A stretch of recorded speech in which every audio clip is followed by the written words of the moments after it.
मनुष्याचा जन्म पाप पुण्य मिश्रित हे फल अति पाप करून जर मेला तर तो अति पुण्य करून जर गेला शुद्ध पुण्य कोणतं पुण्य राजस पुण्य राजस पुण्य दान अहंकाराने केलं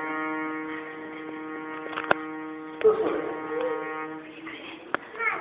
शुद्ध सात्विक पुण्य जर असेल तर त्याला मुक्ती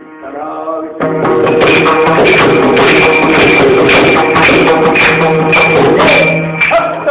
हरिनाम आले शुद्ध सात्विक पुण्य नामस्मरण तुम्ही एकटे घ्या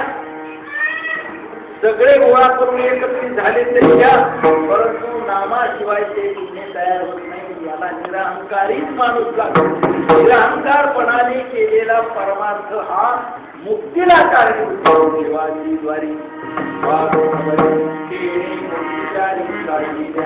आणि या चार मुक्ती साधण्याकरता काय झालं नाही हरी मुखे म्हणा हरी मुखे